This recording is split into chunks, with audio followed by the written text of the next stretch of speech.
Bharatiya Janata party की वरिष्ठ नेता स्मृति ईरानी जी का आपका अभिनंदन है स्मृति जी।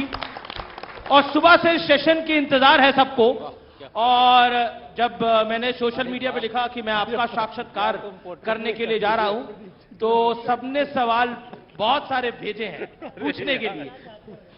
पहला सवाल, क्योंकि आप नेता भी हैं, एक बहुत बड़ी टीवी स्टार भी हैं, साबरमती रिपोर्ट एक करके फिल्म आई है और उसको लेकर बहुत से सवाल जवाब है। अभी कुछ देर पहले प्रधानमंत्री मोदी उस फिल्म को देखकर आए हैं और वो भी भावुक हो गए हैं।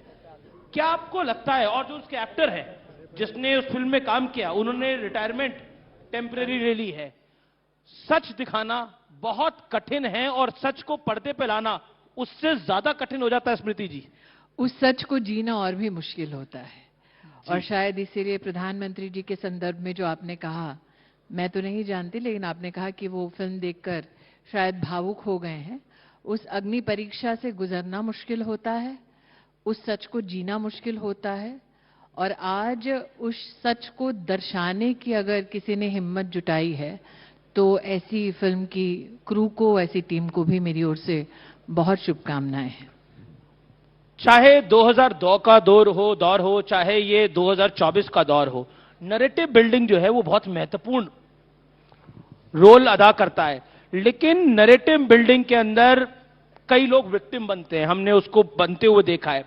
क्या आपको लगता है कि जिस सच की बात हो रही है वो सच वाकई इतना कड़वा होता है कि कई लोगों को इतना अखरता है कि वो निश्चित तौर पर दूसरे व्यक्ति के परिवार को भी धमकियां देने लग जाते हैं? देखिए, कुछ लोग अपनी राजनीति सिर्फ नैरेटिव के आधार पर करते हैं। जितना मैंने प्रधानमंत्री मोदी जी को देखा है, गुजरात के मुख्यमंत्री से लेकर अब प्रधानमंत्री की उनकी यात्रा को, उनकी राजनीति कभी भी नैरेटिव बेस नहीं हुई है। उनकी राजनीति हमेशा डेवलपमेंट के आधार पर रही है, और जब डेवलपमेंट का, विकास का कोई तोड़ ना हो तो इस प्रकार के नैरेटिव गढ़े जाते हैं कि आदमी टूट जाए अगर मुद्दा ना टूट पाए। तो कहीं ना कहीं ये Narendra Modi as a human being, as a political leader, as a political institution, उनकी काबिलियत का बहुत बड़ा प्रमाण है कि इतने बड़े, मुझे लगता है, अटैक के बावजूद जब स्टेट के इंस्ट्रूमेंट्स उनके खिलाफ भी इस्तेमाल किए जा रहे थे, वो तटस्थ थे, और आज एक फिल्म के माध्यम से ही सही कहीं ना कहीं उनका दर्द झलका होगा और वो सच सामने आया होगा। जी, क्योंकि नैरेटिव बिल्डिंग की बात हो रही है। 2024 का लोकसभा चुनाव था, मैंने उस चुनाव को खुद बहुत अच्छे से कवर किया। 2014 हो, 2019 हो, 2009 हो, लेकिन 2024 के चुनाव के अंदर एक नैरेटिव बिल्ड किया गया कि मोदी तीसरी बार आएगा तो आरक्षण समाप्त हो जाएगा। मोदी तीसरी बार अगर प्रधानमंत्री बनेगा तो संविधान को बदल देगा।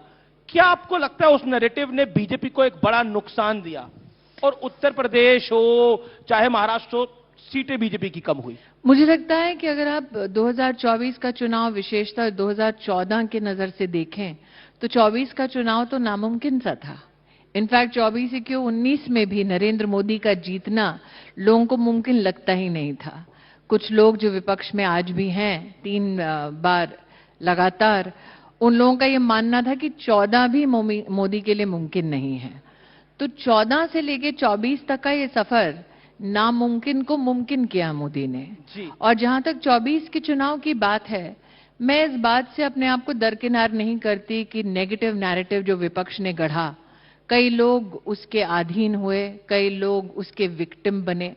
लेकिन हाल फिलहाल में जो चुनाव में आप परिणाम प्रदेश सरकारों में विशेषता देख रहे हैं, वो इस बात का आपको साफ संकेत देता है कि नरेंद्र मोदी ने विकास की जो गाथा हमारे देश में गठित की है, उस पर लोगों को निरंतर विश्वास है। अच्छा स्मृति जी, आप भी बड़ी डेयरिंग हैं। आपने कपिल सिब्बल के खिलाफ चुनाव लड़ा, फिर आपने राहुल गांधी के खिलाफ चुनाव लड़ा। क्या आपको लगता है 2009 का चुनाव, 2014 का चुनाव, 2019 का चुनाव, 2019 में तो आपने राहुल गांधी को सीधी लड़ाई में हरा ही दिया, और 2024 का चुनाव, क्या आपका अनुभव क्या कहता है? मेरा अनुभव ये कहता है कि बहुत कम लोग ऐसे हैं जो दिल्ली की सड़कों से उठकर देश के राष्ट्रपति के समकक्ष, देश की कैबिनेट के मंत्री होने के नाते खड़े होने का सौभाग्य प्राप्त करते हैं। बहुत कम लोग ऐसे हैं जो मीडिया में भी एक खिताब पाते हैं और राजनीति में भी छाप छोड़ते हैं। बहुत कम लोग ऐसे हैं, और मैं इसमें महिला पुरुष का भेद नहीं करती, क्योंकि अगर आप अमेठी का ही इतिहास देखें तो किसी भी नॉन कांग्रेस एमपी ने 5 साल कभी अमेठी में पूरे नहीं किए। तो बहुत कम लोग होते हैं जो 5 साल भी पूरे कर पाते हैं, बहुत कम लोग हैं, इनफैक्ट मैं शायद एक ही हूं पूरे देश के इतिहास में जिसने कांग्रेस के राष्ट्रीय अध्यक्ष को हराया है। जी, तो जब इतने खिताब पा चुकी हूं तो एक हिंदी में शब्द है सिंहावलोकन, मतलब पलट के देखता है शेर एक बार जरूर कि उसकी यात्रा कैसी रही।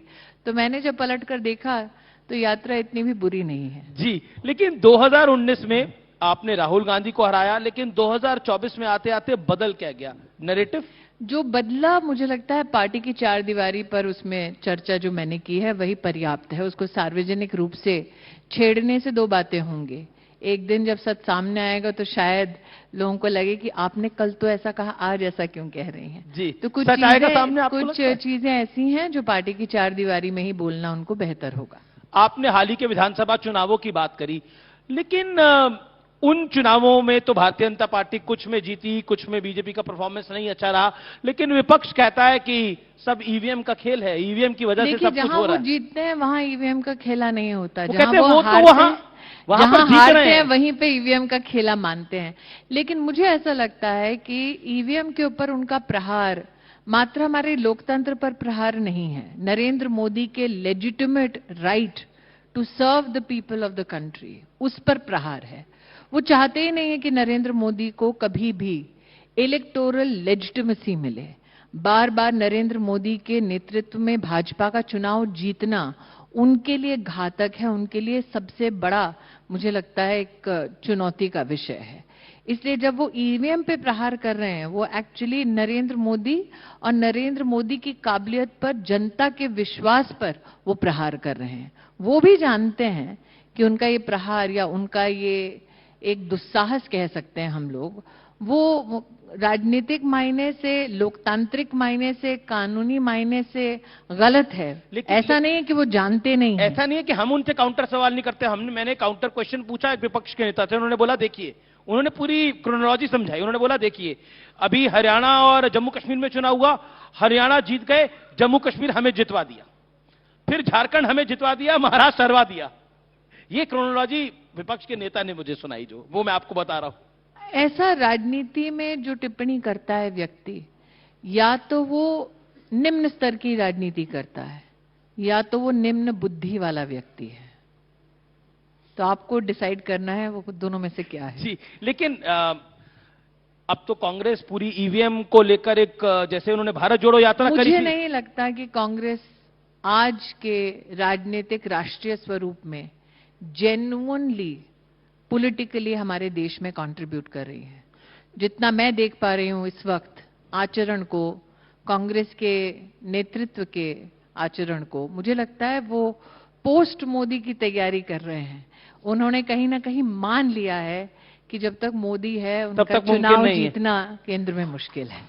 लेकिन फिर भी अब तो एक बड़ी यात्रा की तैयारी है उनकी। जैसे भारत जोड़ो यात्रा थी, वैसे ईवीएम कोई विरोध में होगा, तो वो बैलेट से चुनाव चाहते हैं। देखिए, यात्रा उन्होंने कन्याकुमारी से कश्मीर तक की, फायदा भी लेकिन हारे ना, विपक्ष में आज भी बैठे हैं। लेकिन वो तो 99 पे खुश है। यात्रा तो उन्होंने जलेबी को लेकर हरियाणा में भी की, लेकिन हारे। तो यात्रा करना उनका अधिकार है। खुश हैं 500 में से, वो उनका विषय है, हमारा नहीं है। मुझे लगता है कि हम या तो अपना दृष्टिकोण, अपना ध्यान राष्ट्र की उन्नति पे रखें या तो उनकी यात्रा पे रखें। मैं एक चीज इंटरेस्टिंग क्योंकि चुनाव को मैं जब 2024 के कवर कर रहा था, और ये मैंने बाद में कई बार सोचा, बीजेपी 240 सीटें आने के बाद परेशान थी और कांग्रेस 99 सीटें आने के बाद बहुत खुश थी। यही अंतर है दोनों पार्टियों की डिसिप्लिन में, दोनों पार्टियों के दृष्टिकोण में, दोनों पार्टियों की क्षमताओं में, कि हमारी पार्टी में भले ही आप तीसरी बार सत्ता में आ रहे हैं, तब भी आपकी पार्टी में संगठित रूप से लोग ये परिचर्चा जरूर करते हैं कि कहां कहां हमें और बेहतर प्रदर्शन करने की जरूरत है, कहां कहां हम अपनी ताकत को बढ़ा सकते हैं, कहां कहां हम अपने समन्वय को बढ़ा सकते हैं, अपने कोलैबोरेशन को बढ़ा सकते हैं। हरियाणा में आपको लगता है, आपके अनुसार हरियाणा और महाराष्ट्र में ऐसा क्या ट्रिगर करा कि बीजेपी को इतनी प्रचंड जीत मिली? और हरियाणा में तो तमाम पोलस्टर्स को, तमाम चीजों को धता बताते हुए बीजेपी की बड़ी जीत हुई है। देखिए, नरेंद्र मोदी बार बार कार्यकर्ताओं से एक ही गुजारिश करते हैं, एक ही निवेदन What triggered? करते हैं कि बूथ पर जाओ, जनता से बूथ पर जुड़ो। बूथ पर भले ही 5 घर हों, 6 घर हों, लेकिन हर घर जाकर निवेदन करो हाथ जोड़कर कि हमें सेवा का मौका दो। तो कहीं भी एरोगेंस कि हाँ नरेंद्र मोदी हमारे प्रमुख नेता हैं, उस बात का कभी भी अहंकार मत रखो। कभी भी इस बात का अहंकार मत रखो कि आज हमारे देश में 80 करोड़ नागरिकों को नरेंद्र मोदी और भाजपा की सरकार के चलते मुफ्त राशन मिलता है। कभी भी इस बात का अहंकार ना करो कि लगभग 40 से 50 करोड़ गरीब लोगों को आयुष्मान भारत योजना का उपहार सहयोग मिलता है। इतनी उपलब्धियों के बावजूद नरेंद्र मोदी बार बार कहते हैं कि आप एक एक घर, एक एक व्यक्ति, एक एक गांव, एक एक गली तक जाइए, हाथ जोड़िए, सर झुकाइए, वोट मांगिए, ताकि आप सेवा दे सके। जी। सत्ता के लिए नहीं, सेवा के लिए वोट एक मांगिए। एक बात, आपको उम्मीद थी कि महाराष्ट्र और हरियाणा में इतनी प्रचंड जीत होगी भारतीय जनता पार्टी की? आप महाराष्ट्र और हरियाणा दोनों में मेरा प्रेस कॉन्फ्रेंस चला लीजिए। जी। मुझसे ये सवाल तब किया गया था, विशेषतः गांधी परिवार की यात्रा को लेकर। तब भी मैंने हरियाणा में कहा था कि यात्रा लोकसभा में भी निकाली हारेंगे और यात्रा विधानसभा में भी निकाल रहे हैं तो हारेंगे। ऐसा क्या हुआ कि कुछ दिनों पहले लोकसभा चुनाव हुए, बीजेपी को उतनी सीटें उन स्टेट्स में नहीं मिली, लेकिन विधानसभा चुनावों में प्रचंड जीत मिल रही है? देखिए, अंततः आपको इस बात से सरोकार है कि क्या आप प्रधानमंत्री पद पर अपने कार्यकर्ता को विराजित कर पाए कि नहीं कर पाए। भारतीय जनता पार्टी ने इतिहास नरेंद्र मोदी के नेतृत्व में लिखा। ये भी सत्य है कि हाँ, जब हम सब इकट्ठे बैठते हैं, बड़े हमारे जितने भी सीनियर्स हैं वो इस बात पर चिंतन जरूर करते हैं, बताओ कहाँ क्या कमी रह गई या कहाँ हम अपनी ताकत को और बढ़ा सकते हैं, या ऐसा क्या काम है या ऐसा क्या संवाद है जनता के साथ जिसको हम बेहतर कर सकते क्या हैं। इसमें संघ का भी बहुत बड़ा रोल है? मैं संघ की प्रवक्ता के नाते कुछ बोल नहीं सकती, मैं भारतीय जनता पार्टी की ओर से भी एक कार्यकर्ता मात्र बोल सकती हूँ। जी, मेरा अगला सवाल है आपसे। आप प्रधानमंत्री मोदी जी पर एक किताब लिखी गई है जिसके लिए आप लगातार यात्रा कर रही हैं, Modi law conversation for a विकसित भारत, जो डॉक्टर अश्विन फर्नांडिस ने लिखी है। क्या है उस किताब के अंदर, अगर आपसे अपने व्यूअर्स के लिए पूछूं? हम 4 राष्ट्रों में बिल्कुल। आज ही लौटी हूं आपके कॉन्क्लेव से जी, 2 घंटे पहले। उसके लिए धन्यवाद। ओमान, कुवैत, यूएई और इंग्लैंड, इन चारों राष्ट्रों में मन की बात के ऊपर परिचर्चा हुई। भारतीय मूल के जितने भी वहां के नागरिक थे उनसे भी, और जो उस देश के मूलतः नागरिक हैं, विदेशी हैं, उनसे भी। उनके साथ चर्चा करने में इस बात का एहसास तो जरूर हुआ कि वो काफी इस बात से चकित थे कि एक हेड ऑफ गवर्नमेंट अपनी दिनचर्या में इतना समय निकालते हैं कि वो सीधा अपने नागरिकों के साथ संवाद करते हैं। विश्व भर में ऐसा कोई भी प्रधान सेवक नहीं है और भारत के पास ऐसी भूमिका में नरेंद्र मोदी हैं। ये चर्चा का विषय कम से कम 4 राष्ट्रों में मैंने इन्हें बनते देखा। दूसरा, जिन देशों के आपने नाम बताए सारे इस्लामिक कंट्रीज हैं, मुस्लिम देश हैं, मोस्टली सिर्फ यूके छोड़कर। लेकिन इसमें एक चीज और देखने को आई कि परिचर्चा के साथ साथ भारत की उपलब्धियां अब हम हिंदुस्तानी होने के नाते मात्र नहीं गिनवाते, वो सामने से अब इन परिचर्चाओं में खुद सवाल भी करते हैं और जवाब भी बनते हैं। तो to be an Indian in these times is very interesting, क्योंकि आप पहले एक दौर देख चुके अपने मुल्क में, जब आपको जाके अपने मुल्क की उपलब्धियां बतानी होती थी, कई बार वाद विवाद होता था। अब बढ़ चढ़कर लोग और छोटे से छोटे तबके से आए हुए लोग भी हिंदुस्तान ने क्या क्या हासिल किया है, स्पेशली कोविड के वक्त, उसको आज भी मैं चर्चा में पाती हूँ। जी, राहुल गांधी बहुत जोर शोर से जातिगत जनगणना का मुद्दा उठाते हैं। वो कहते हैं कि बीजेपी मोदी कुछ भी कर ले, हम करके रहेंगे जातिगत जनगणना। आपकी तरफ से योगी आदित्यनाथ कहते हैं बटोंगे तो कटोंगे, प्रधानमंत्री मोदी ने बोला एक रहूंगे तो सेफ रहूंगे। तो ये काउंटर पॉइंट है जो राहुल गांधी ने बोला। आप प्रधानमंत्री से क्या अपेक्षा करते हैं कि वो क्या बोले, एक ना रहो? देश का प्रधानमंत्री खड़गे बोलेगा साहब ही कहते ना। हैं डिवाइसिव पॉलिटिक्स है। अगर देश के प्रधानमंत्री बोलते कि बटो, तब डिवाइसिव पॉलिसी पर योगी बोलते हैं बटोंगे कटोंगे। मैंने कहा ना, अगर देश के प्रधानमंत्री कहते कि हम सबको विभाजित होना चाहिए, तब मैं मानती कि वो विभाजनकारी बातें कर रहे हैं। प्रधानमंत्री कह रहे हैं हिंदुस्तान और हिंदुस्तानियों को एकजुट होना चाहिए, इसमें गलत क्या है? पर ये बीजेपी का नैरेटिव है कि अगर आप जातिगत जनगणना की बात करोगे तो हम इस देश की 80% आबादी को बोलेंगे कि तुम एक हो जाओ। आपको हास्यास्पद नहीं लगता कि राहुल गांधी बात करते हैं पिछड़ों की और नरेंद्र मोदी जो स्वयं ओबीसी परिवार से हैं, उनका विरोध करते हैं। लेकिन आपको हास्यास्पद नहीं लगता कि राहुल गांधी बात करते हैं ट्राइबल्स की और द्रौपदी मुर्मू जी का अपमान करवाते हैं अपनी पार्टी से?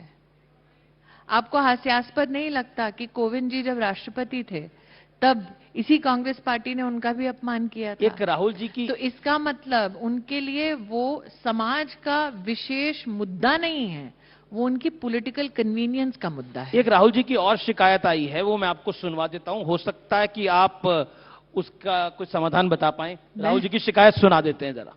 तो बिट्टू जी समाधान करेंगे, मैं कहां से करूं? 90% बिट्टू जी से बहुत शिकायत है हिंदुस्तान की उनकी। आबादी इन वर्गों में से आती है।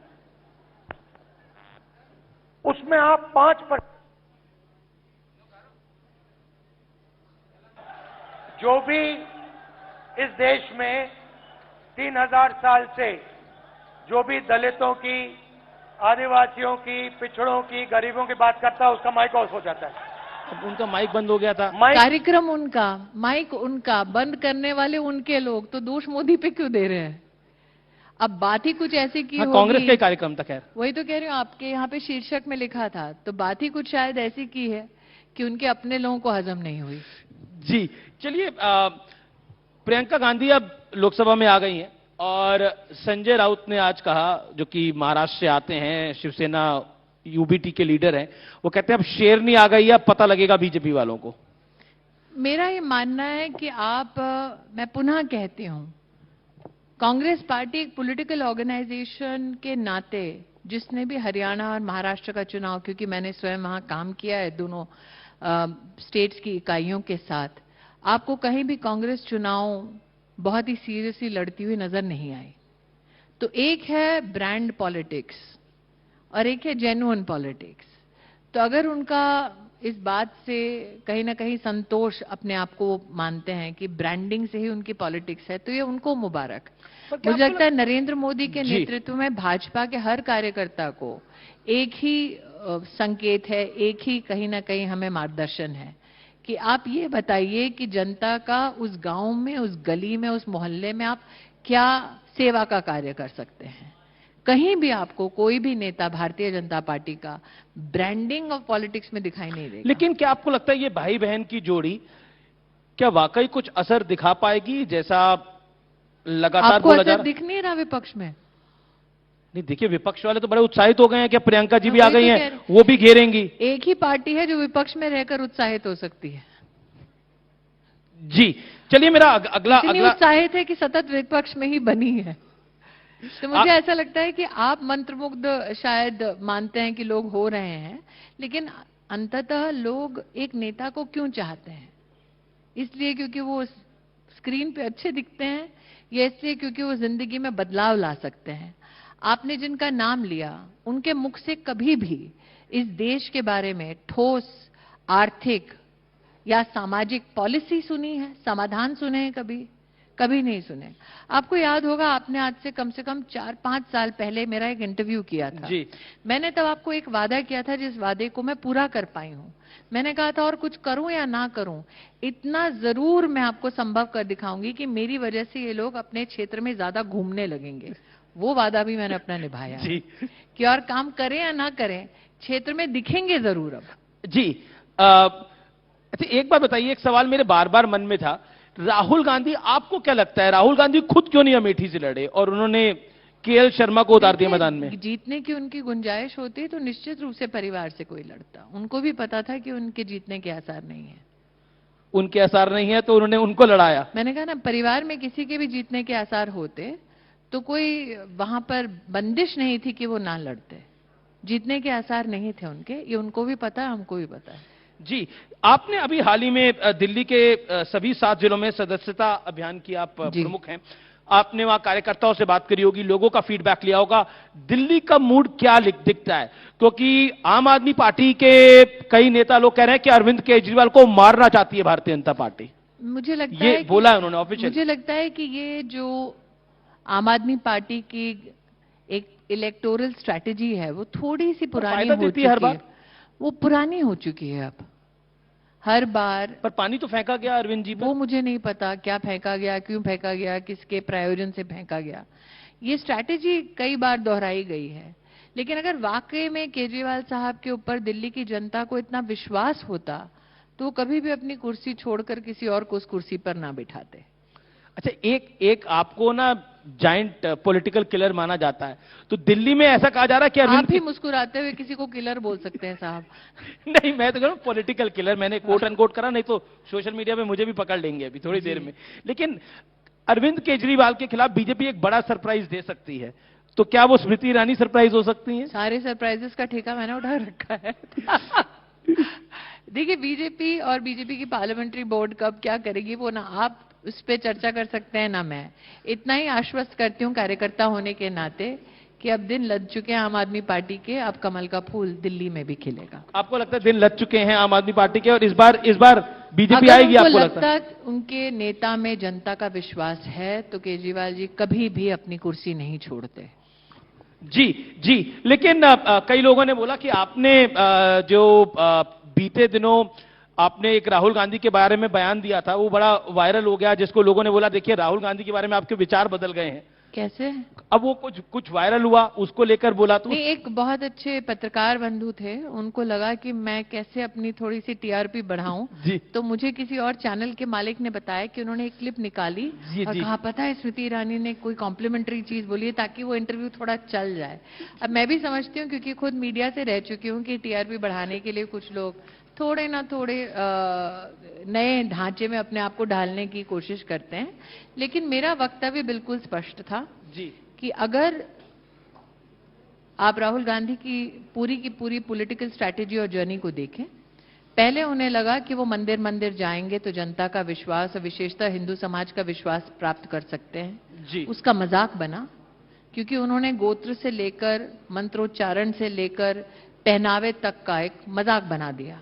फिर उनके समझ में आया कि अगर आप मंदिर जाकर प्रभावित नहीं कर सकते तो पूरे समाज को बांट कैसे सकते हैं। तो उन्होंने फिर अपनी जातिगत राजनीति का सबको एक कहीं ना कहीं एक प्रमाण दिया। तो मेरा ये कहना कि वो मेरे कौम को, मेरे मजहब को, मेरे धर्म को बांटने की कोशिश कर रहे हैं, वो कॉम्प्लीमेंट अगर किसी को लगता है तो उनकी बुद्धि को मेरा प्रणाम है। जी, लेकिन अब आप टीवी पे वापसी कर रही हैं, ऐसी लगातार खबरें आ रही हैं। एक शो शायद जिसकी टीआरपी घट रही थी, उनको लगा कि थोड़ा सा कैसे बढ़ा लें, तो तो कब से आ रहा है? नहीं, सबने एक दूसरे के साथ fake news fake news circulate की। फिर कुछ पत्रकारों ने मुझे फोन किया, मैंने कहा भैया 25 साल तो हमें भी हो चुके हैं मीडिया में, अब मैं ना कहूंगी तो भी हेडलाइन है, हाँ कहूंगी तो भी हेडलाइन है। तो हाँ है ना है? अभी अगर मुझे टीवी में वापस ही अगर आना होता तो मैं किसी और का पल्ला पकड़ के क्यों आती? जी जी जी जी, चलिए बिल्कुल आखिरी दौर है तो तस्वीरें इतना दम तो आज भी टीवी में रखती हूँ। एक तस्वीरें कुछ आ रही हैं, आइए दिखा देते हैं आपको। आइए देख लेते हैं पहली तस्वीर किसकी आ रही है। बेहतर सीएम कौन है इन दोनों में से? सीएम है कोई दोनों? नहीं, आतिशी जो सीएम है वो फॉर्मर सीएम है, आपको बेहतर कौन लगता है? मुझे लगता है आप कुछ महीनों बाद जब भारतीय जनता पार्टी के सीएम का चित्र यहां पर रखेंगे तो मैं आपको बता पाऊंगी कि यहाँ बेहतर चॉइस बीजेपी का सीएम है। जी, अगली फोटो देख लेते हैं किसकी आ रही है। संसद में पूरा गांधी परिवार, क्या आपकी टिप्पणी क्या है? One line. परिवारवाद का सबसे उत्तम उदाहरण, क्योंकि अगर वाकई में दलित क्रांति में वो मानते तो अपनी सीट छोड़कर किसी दलित को टिकट देते। आखिरी फोटो है, देखते हैं। अब ये आप ही की फोटो है और आपके दो अवतार हैं, Smriti Irani as a leader and Smriti Irani as a actor. वहां पर भी यूनियन बाजी करती थी तो लीडर दोनों जगह थे। लेकिन आपको पसंद क्या है? आपको कौन सा रोल ज्यादा पसंद है? देखिए, मैंने कहा ना अमीश जी, बहुत कम लोग हैं जो 48 की उम्र में इतना सब कुछ जी लेते हैं। तो मैं चाहे माँ के स्वरूप में हूँ, चाहे नेता के स्वरूप में हूँ या मीडिया पर्सनालिटी के स्वरूप में हूँ, अंततः मैंने जो शिखर प्राप्त किए, मेरे लिए वो सारे शिखर, और जहां शिखर प्राप्त नहीं कर पाई वो सारे लम्हे, वो सारे लेसन यादगार हैं। बहुत बहुत शुक्रिया स्मृति जी, इस मंच पे आने के लिए, अपनी बात रखने के लिए। बिट्टू जी हैं हमारे यहाँ साथ, आप कुछ पूछना चाहते हैं? बिट्टू जी, आपके माइक भी है, कुछ बोलना चाहते हैं आप? जी, खड़े होके। जी जी जी, बिल्कुल जो उन्होंने कहा है भी इतने कम उम्र में, मैं अभी एकदम पीछे हूं, मैं 48 में जी इतनी चीजों में प्राप्ति करना, और एक कोई पॉलिटिकल फैमिली से या किसी अगर सिनेमा में भी बोला जाए किसी परिवार से नहीं है, तो दोनों जगह मैं तो यही कहूंगा भी इनसे सीखने की जरूरत है। बस इनसे पूछना, पूछने की बात नहीं, सीखने की बात। Very gracious of you Bittu thank ji. You Bittu. बहुत बहुत शुक्रिया स्मृति जी, बहुत बहुत शुक्रिया बिट्टू जी।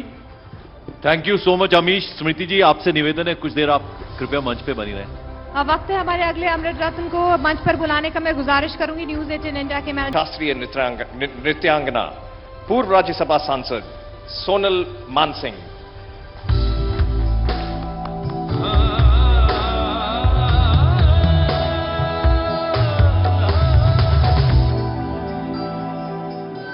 नृत्य कला के मंदिर की सबसे दमकती मूर्ति को कद्रदान डॉक्टर सोनल मानसिंह कहते हैं।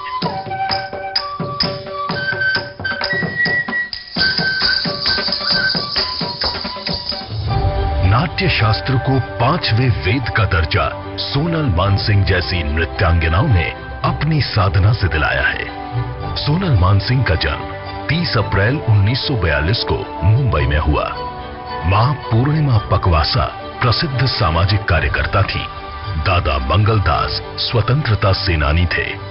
बचपन में ही सोनल मानसिंह बड़ी दीदी के साथ डांस ट्रेनिंग लेने लगी थी। पहले नागपुर, फिर मुंबई में कई गुरुओं से मणिपुरी नृत्य सीखने के बाद सोनल मानसिंह ने भरतनाट्यम में प्रशिक्षण लिया। साल 1962 में उन्होंने पहली बार मुंबई में स्टेज परफॉर्मेंस दी और कला जगत में धूम मचा दी। देश विदेश में